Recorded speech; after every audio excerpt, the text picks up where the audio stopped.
I've never trusted the way a phone lights a dark room. It does not glow, it accuses. That night, the blue-white rectangle breathed on the marble like a trapped ghost, and I told myself not to look. I am 76, rich beyond comfort, and supposedly past the age of midnight curiosities. Yet I was up, walking barefoot across the hall of the townhouse on Chester Square, listening to the old wood sigh under my weight, and the phone kept blinking. It wasn't mine, it was hers, Lila's. 35 years younger, a burn of a woman who made a room feel smaller when she entered it, and made the people inside feel larger. She had left the phone on the console table after dinner, face down, as she always did when she wanted to prove she had nothing to hide, but the screen kept waking like an eye that refused to shut.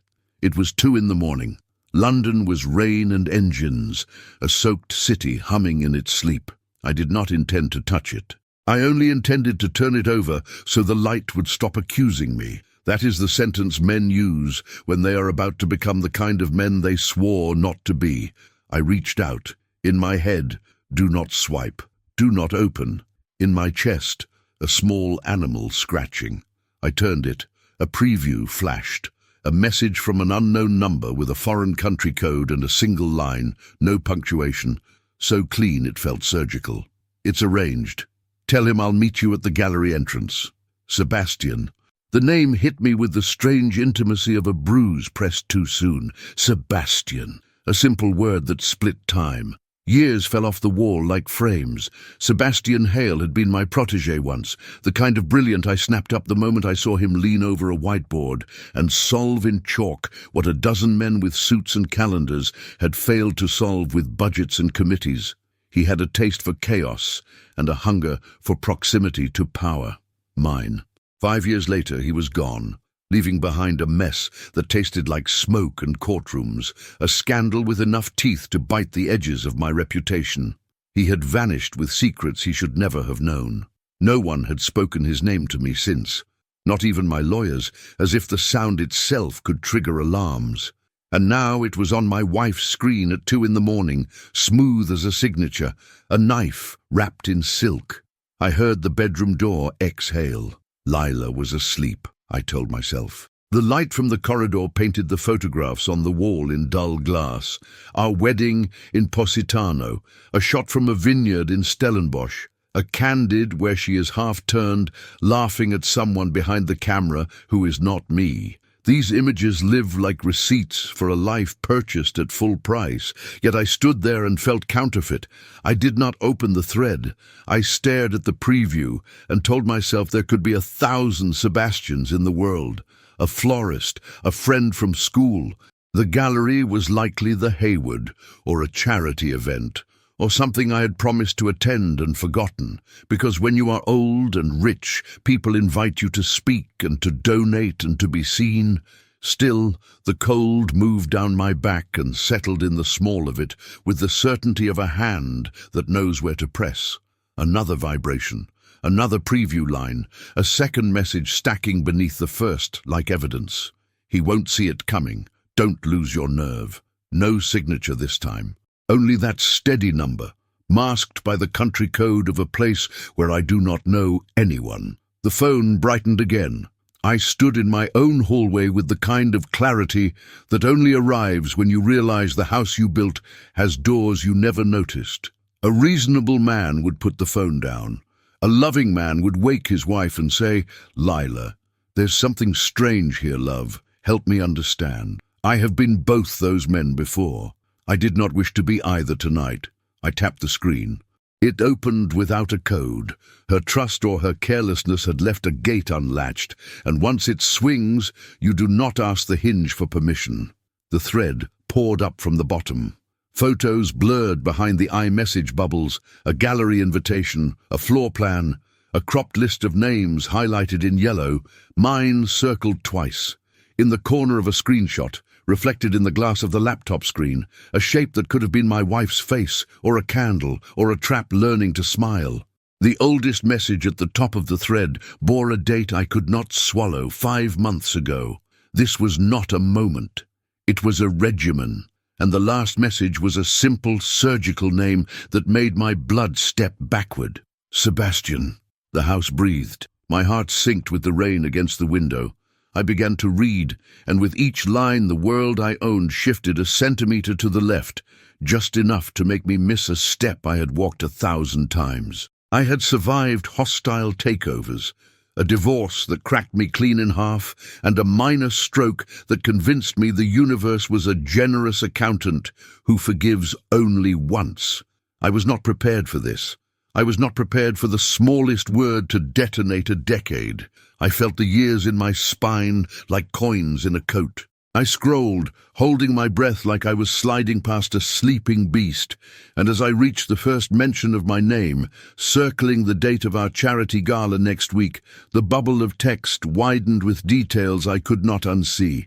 But the worst was yet to come. I am not proud of what I did next, but pride is a ceremonial garment men wear when they expect witnesses.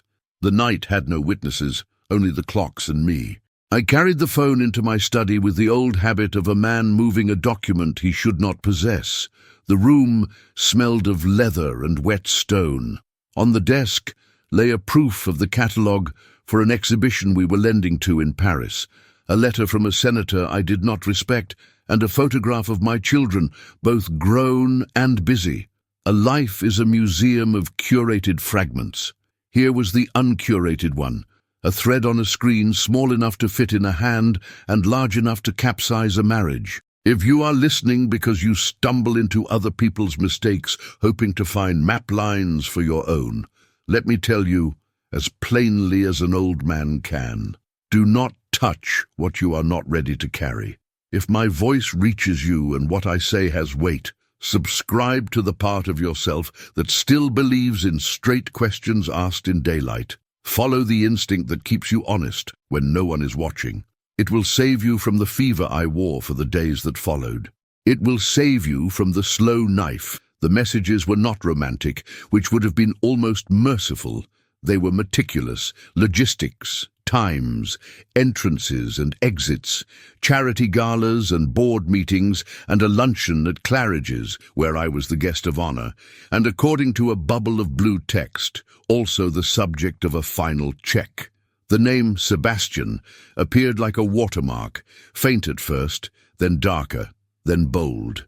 There were initials as well, disguised by code words my wife was too clever to invent and too honest, once upon a time, to use. The initials corresponded to people on my board: S for Spencer, G for Godfrey, L for Lew. Men and women who had eaten at my table and explained away their ambition as vision, which is what ambition wears to dinner when it wishes to be blessed. At 3 a.m, I wrote down every date in a leather notebook. I plotted arrows like the general I used to pretend to be. I circled the upcoming charity gala at the Ashridge Gallery with a pressure that nearly tore the page. Under it, I wrote a single line that embarrassed me even as I wrote it. Ask her. As if that simplicity had not already exited the room and closed the door behind it. I returned the phone to the console table before the sun climbed the neighboring buildings and began to edit my face for the day.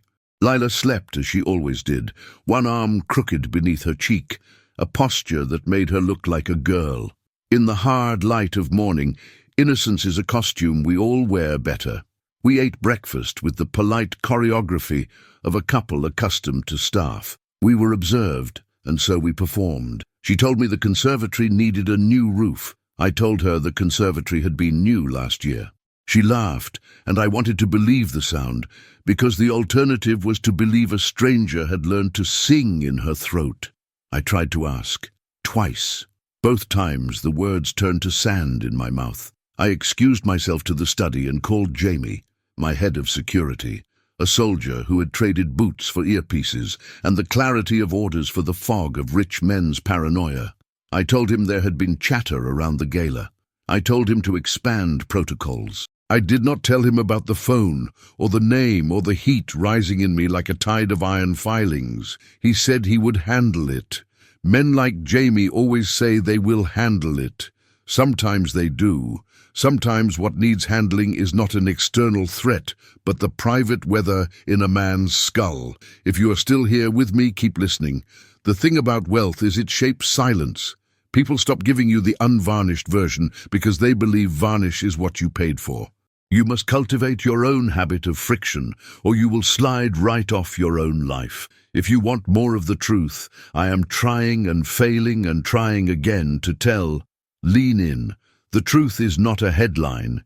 It is a series of small choices that either keep you awake or let you sleep. Ask for the version without the gloss. Ask for the version that costs.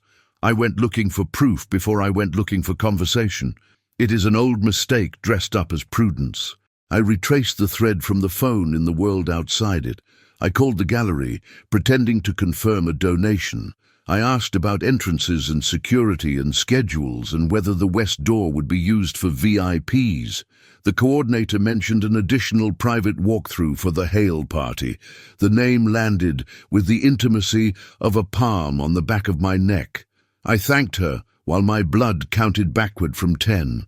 When I ended the call, I stared at the reflection of my face in the window and wondered how many versions of me existed in rooms I had never entered. The generous patron, the aging Mark, the man who would not see it coming. That afternoon, I told Lila I would be late home from the club. I watched her watch me. Within the watch, a flicker like a match struck in a draught. She kissed my cheek.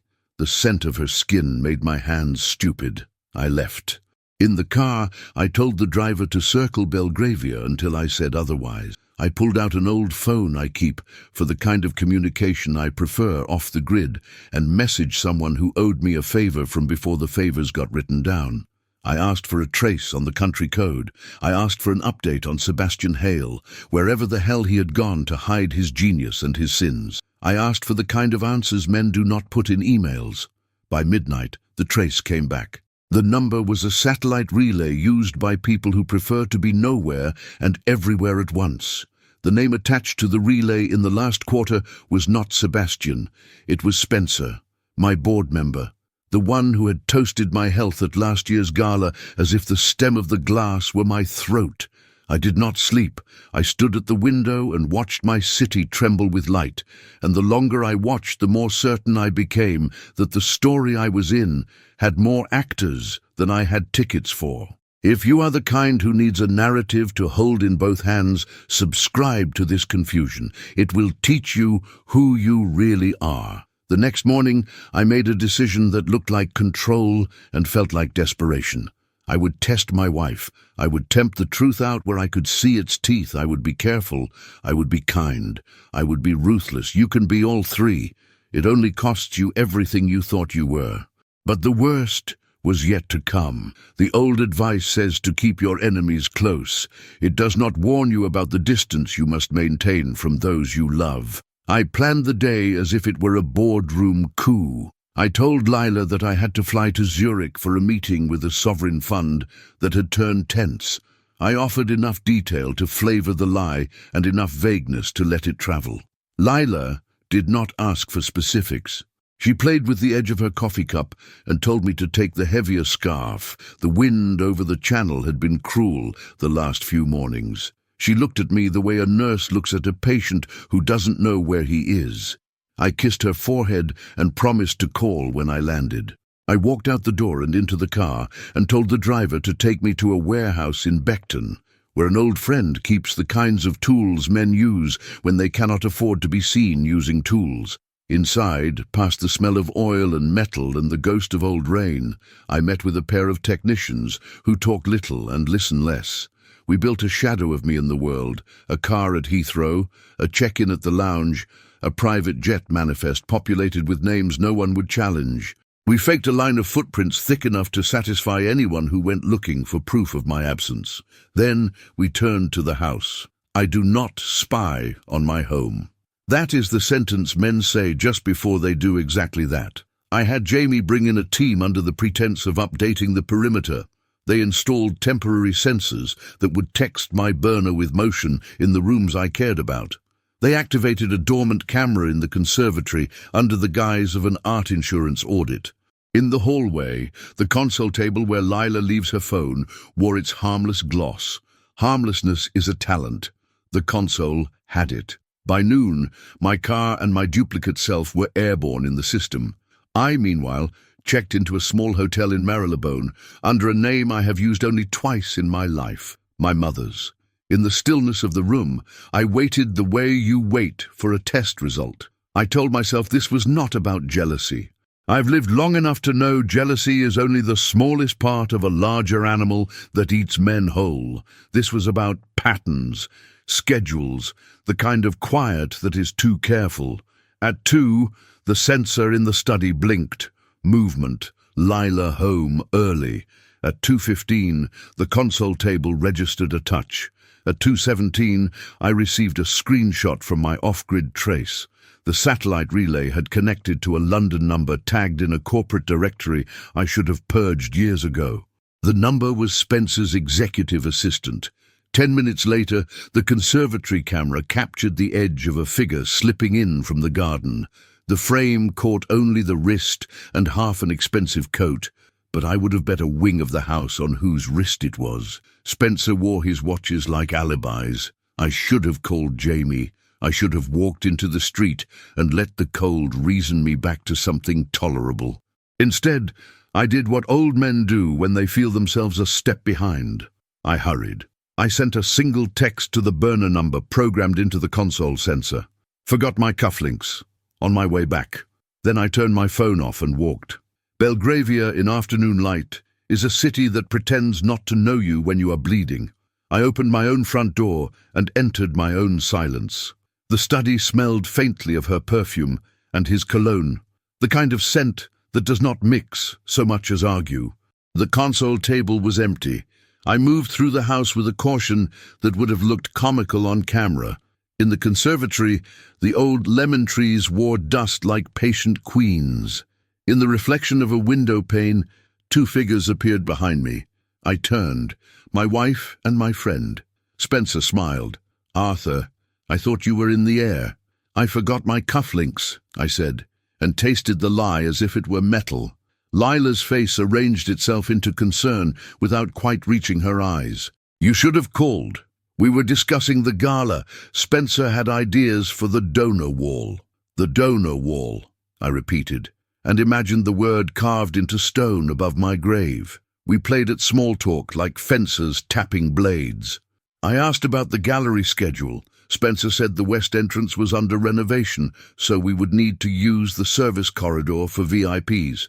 I asked who had authorized it. He said the board. Lila's hand, light as a script edit, grazed his sleeve while she reached for a notebook. My lungs forgot how to be lungs. "You look tired," Lila said. "Are you sure you should travel?" "I'm resilient," I said, and smiled the way a man smiles when he is falling through a trapdoor and hopes to land on something that remembers his name. After Spencer left, I thought I would ask. I did not. I followed her to the bedroom under the pretense of packing. She watched me choose shirts I did not intend to wear. On the dresser, her phone faced the ceiling like a baby bird. I rounded the bed and asked the kind of casual question that destroys scaffolding. "Who is Sebastian?" She did not start. That was worse. She closed the drawer, slow and thoughtful, and said, "Someone who used to work with one of your people. He is advising on the auction setup. He is discreet." "Discreet," I said, as if testing a new shoe. "And he texts you at 2 in the morning. A pause, a breath edited before release. "You were awake." "I was alive," I said. "There is overlap." She looked at me with the mixture of pity and defiance that made me fall for her when it belonged only to defiance. "You can read everything and still not understand anything," she said softly. "You taught me that." I wanted to ask what it was I did not understand. I wanted to confess the sensors and the camera and the duplicate me in the system, like a ghost on a plane. Instead, I touched her shoulder. She flinched. You notice every flinch in a marriage. It is the only ledger that matters. At midnight from the hotel I received a new alert. Motion in the study, then a photograph from the conservatory camera, as if the house was texting me its witness statement. The image was clear enough to hang. Lila and a man in a grey coat, his face turned, his profile a blade. Not Spencer, not my board member, younger, familiar in the way that memory can be cruel. Jamie texted me a minute later. ID confirmed. Hale, Sebastian Hale, the prodigy, the escape artist, the ghost who owes me a decade, in my house, with my wife, discussing my gala. My name rang in my head like a dropped tray in an empty restaurant. I called Jamie. "No police," I said. "Bring the car." 2 men. No uniforms. I hung up and stared at the ceiling until it felt like the underside of a bridge. When we approached the house, my hands shook in a way that made the locks feel like a test I had not studied for. We entered through the service door, the corridor they had been so interested in. The conservatory lights were low. Voices echoed from the study, colorless with stress. I listened, shameless. My wife's voice was too calm. Sebastian's was clipped, an old piano tuned to a new key. "Tomorrow," he said, "at the donor wall, west entrance, he will stand where he always stands. I'll take the photo, that's all you need to do, then we're free." Free. It is the ugliest, beautiful word. I stepped into the room and said, "Take it now." They turned like a pair of animals caught on a road. Sebastian's eyes measured the distance to the door. He has always been a man who knows his exits. Lila spoke my name in a tone I had never heard from her mouth, a tone with ash in it. The scene felt staged by a playwright who hated me. "Explain," I said, and we opened our mouths like we could pour enough language into the space to drown the fire already licking the curtains of our life. But the worst was yet to come. The night before the gala, truth tried to break in. We stood in my study like we were about to choose a country to flee to. Sebastian looked older. Genius ages quickly. Guilt ages faster. He touched the edge of my desk with his fingertips, as if testing whether the wood would bite him. Lila kept her eyes on me, which I thought noble until I realized it was tactical. "It isn't what you think," she said. "The international phrase for everything that is exactly what you think and something else besides." "Then make me think what it is," I said. "Careful with your words. I can afford to verify them." Sebastian exhaled. "It's a setup," he said, "for Spencer, for the others. They have been moving under you for a year. They will use the gala as cover. Cameras, donor wall, your position on the edge of the hall, like always. A journalist with a camera they own. They will catch you in a frame with a man you do not want to be seen with and a document you did not sign. It will look like bribery. It will look like treason. They will leak it to a paper and call for your resignation. They will say you have lost the empire in the fog of age. There will be pity in their voices when they gut you. They have practiced. I waited for the punchline where I was supposed to apologize. It did not come. "And your role," I asked, "in this opera?" "My role," he said, "was supposed to be to vanish after I took the photograph. I have some practice. And now your wife asked me to help ruin the frame instead." I turned to Lila, who was unblinking. "You hired the prodigal." "I hired the only man who knows where the board likes their bodies buried," she said. "He knows their timings. He knows they're useful idiots.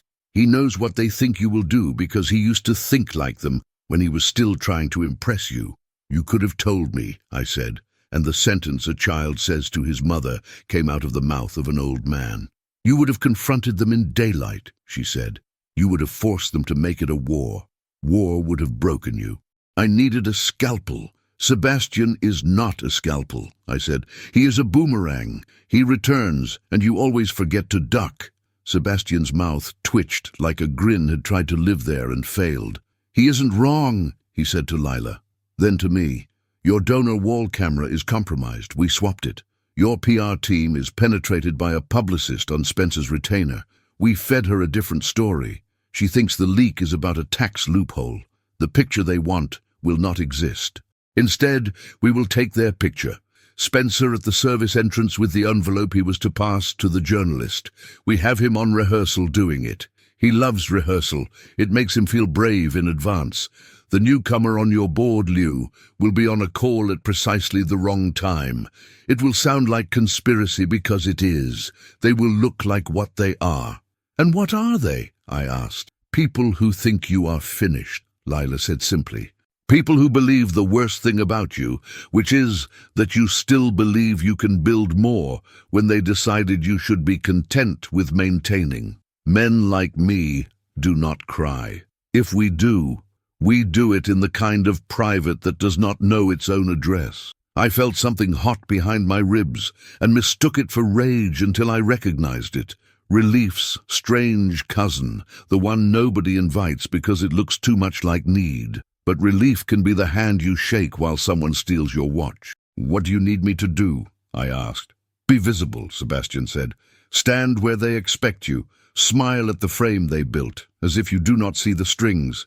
Let them perform the plan they practiced. Shift 2 steps at the cue we give. That is all. And trust you," I said. "And trust her," he corrected. Trust, the last luxury I budgeted for. At the gala, the Ashridge Gallery was a city of mirrors. The donor wall glowed with names that looked like they had bought a century. The west entrance was closed, as promised. The service corridor hummed with staff. I arrived late enough to be noticed and early enough to be blamed. The cameras loved me because they love an older man who still holds his own tuxedo like it belongs to him. Lila's hand was light on my arm, a touch you could sell as unity. Across the room, Spencer floated from cluster to cluster with the moist smile of a man who enjoys distributing consequences. I watched him watch me. He found his mark near the corridor and made a theater of checking his phone. The cue came as a line about art, as a mirror of the soul sailed from a curator's mouth. Lila nudged me, the smallest pressure like a secret between bones. I shifted 2 steps to the left, the photographer they had positioned to my right recalibrated by instinct. A figure entered the service corridor, envelope in hand, timing textbook. The replacement camera above the corridor door blinked alive. Sebastian, somewhere behind the walls, whispered to the network. The footage began to flow. Spencer met the runner with the envelope and levitated it into his inner pocket, with the elegance of a man who has practiced theft only in theory. He leaned to the runner, murmured something like a blessing, and turned to face the hall. The runner brushed past me. His shoulder hit mine. A small collision with a big future. The journalist they owned lifted her camera. The frame she'd been promised was empty of the bribe, full of me and my wife, and a blank smile.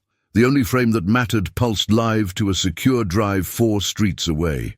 The room breathed, ignorant of its own history being edited. Then the twist arrived, 7 minutes late or right on time. The runner stopped not at the west door but at a column where a shadow separated from the stone and became a man I had not counted. Godfrey, my lawyer. He took the envelope from Spencer's runner with the casualness of a valet accepting keys. He smiled. Godfrey, who had introduced me to my second wife, negotiated my second divorce, and rearranged my world so quietly I had mistaken gratitude for gravity. "Change of plan," Sebastian hissed in my ear through the small device Jamie had clipped to my collar. "He is the courier. We did not see it. Adjust." I did not adjust. I walked. I crossed the room and heard my name called in, the way a ship hears its name called by rocks. I ignored the curator with the microphone, the PR woman with the panic face, and stepped into the space where Godfrey turned and gave me an expression that would have looked like geniality to anyone who had not trusted him with their life. "Arthur," he said. "Godfrey," I said. "How long?" His gaze flicked to Lila, then to the corridor camera, then back. "Long enough," he said, and removed the envelope from his pocket with the tenderness of a man removing a handkerchief. He held it out to me. "You should open this." I did. Inside was a single photograph, not of me, of a ledger page from 15 years ago with a signature that looked like mine, but was not. A forgery attached to a payment that had saved my company when the market tried to drown me. A lifeline I had never pulled, a sin I had never committed. It had been waiting like a trap that did not care how long it had to hold its breath. On the back, in the small, tidy hand, I knew from memos and condolences, a line. "They will say you asked me to keep this all these years." He did not bluff. Godfrey never bluffed. He smiled with pity that almost fooled me again. Then he moved, a step too quick, toward the journalist, whose camera was already raised. The frame snapped like a jaw. "Now," Sebastian said. Somewhere, a switch clicked. The corridor camera dumped its feed to the screen in the side hall, where donors were served more sincerity. The image appeared. Spencer's rehearsal last week. The envelope. The exchange. The text messages coordinating delivery. The publicist's email promising the story to a rival who hates me more efficiently than most. The room made the sound a school of fish makes when something large passes beneath. Godfrey turned to see his own choreography played on his stage. His face shed its softness. He looked small for a second, then regained his size with a shrug of someone who has practiced being caught. He lifted his hands a little, a gesture of surrender or calculation. With him, the difference has always been a decimal. Security moved. Jamie was faster. The journalist tried to run her own story and found that her battery had died in a way batteries rarely die in 2025. I looked at Lila. Her eyes were wet, not with fear, with that other thing relief brings when it has paid in advance. I should have felt triumph. Instead, I felt the cold of a room after a party, confetti still in the air, the music gone. The people who had plotted the cleanest exit from my life had just been escorted to a quiet room to practice denial. I had survived for now. But survival is not the life I promised myself when I stood in front of a mirror 30 years ago and swore to become the man I would not be ashamed to bury. Then the last twist of the night turned the key one more time. A message arrived on my phone, a number that had never texted me, a name I had not heard in public for decades. My first wife, Catherine. The message was one line. "He is not your enemy." Under it, a second line sent a heartbeat later. "He is mine." She had forwarded a thread screenshot. At the top, the contact name, Sebastian. In the messages, dates, payments, a private meeting 6 months ago. The sender on the other end of Sebastian's thread was not my wife. It was Catherine, my past. The mother of my children, the woman who had divorced me with velvet gloves and kept the claws polished. The story tilted again. The room around me slowed as if time itself had been told to show its hands. But the worst was yet to come. After the gala, the city went back to pretending it slept. We sat in the study as if the clocks had been asked to bear witness. Lila poured 2 fingers of a whiskey I saved for apologies. Neither of us drank it. "Catherine," I said, because sometimes the only way to move forward is to drag an old name into the current room. "Why would she warn me now?" "Because she moved a piece on the board and found herself in check," Lila said. "She thought Sebastian would ruin you. Sebastian thought he would ruin Spencer. Spencer thought he would ruin you, and then crown himself on the ruins. Godfrey thought he could hold the camera and own the film forever. I thought I could outmaneuver them all by not telling you and buying us time. And what did you learn?" I asked. "That time is a currency you can counterfeit only briefly," she said, "and that you will spend it anyway." The fallout arrived by morning. Spencer resigned before he could be removed. Godfrey took a leave that tasted like a plea deal. The publicist posted a vague note about misinformation and took down her website for maintenance. The board held an emergency session where they told me with measured diction how relieved they were to have cleared up the misunderstanding. They meant they were shocked to find the trap they built still had their fingerprints on it. I recorded the call and did not decide yet how to spend it. Then I made the decision I had been avoiding since the first night the blue-white light accused me from the console table. I turned to Lila. "You tell me the rest," I said. "No more curated fragments. I'm old, but not so old I cannot rearrange a house." She did. She told me about the first meeting with Sebastian in a cafe in Knightsbridge, where she chose the table with one chair against the wall because she had learned something from me after all. She told me how Catherine had approached her at a charity luncheon and whispered, woman to woman, that I needed help steering men who had begun to sail me while I slept. She told me about the day she decided to inherit some of my sins, so she could save me from those I had not yet committed. She told me the parts that made her look brave and the parts that made her look small. She did not cry until she reached the sentence where she admitted she had not trusted me to withstand the truth of my own vulnerability. That is the sentence that unmade me. I sat with it like a new country.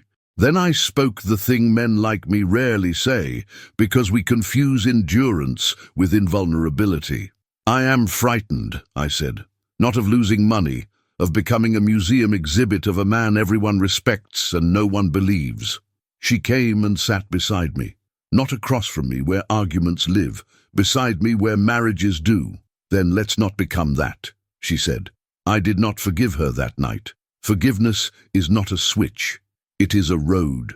We set a chair at the beginning of it, and we sat. The next week I stepped down as chairman, but not as owner. I promoted people who argued with me and demoted those who applauded too quickly. I hired a second PR team whose only job is to tell me the version of events I will least enjoy hearing. I sold a property I never loved and bought a little place by the sea where windows do not pretend to be anything but glass. I told my children the outline. I spared them the names. Children want to keep loving both their parents without having to censor their holidays. As for Sebastian, I paid him what I owed him for the mess he helped avert and the mess he helped create, back when he was young enough to believe that brilliance absolves.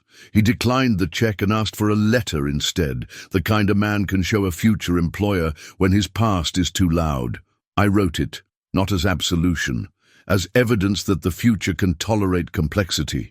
He sent me a photograph a month later of a workshop in Lisbon where he was building something with his hands.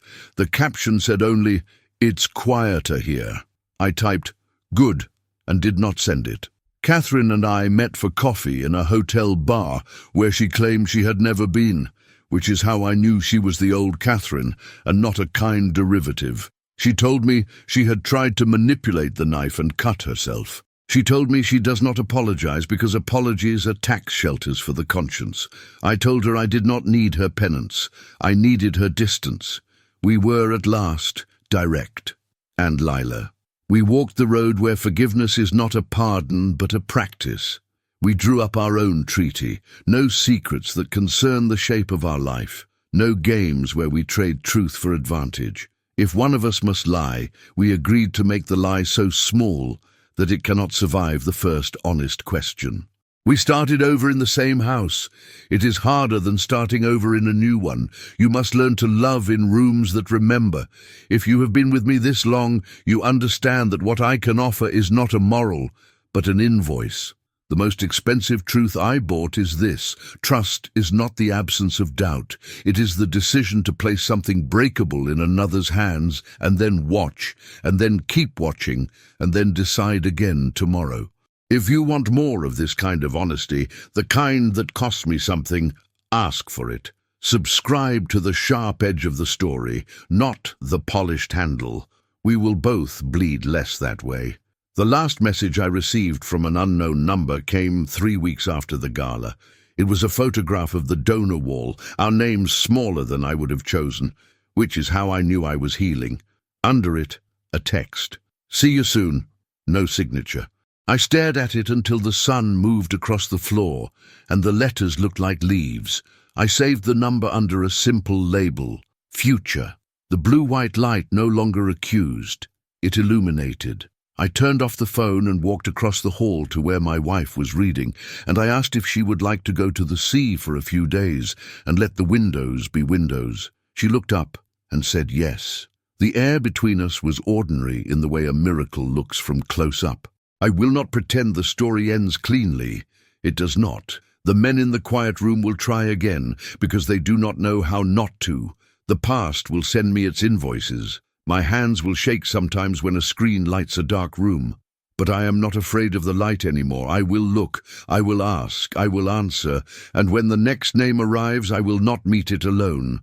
But the worst was yet to come, and this time I was ready.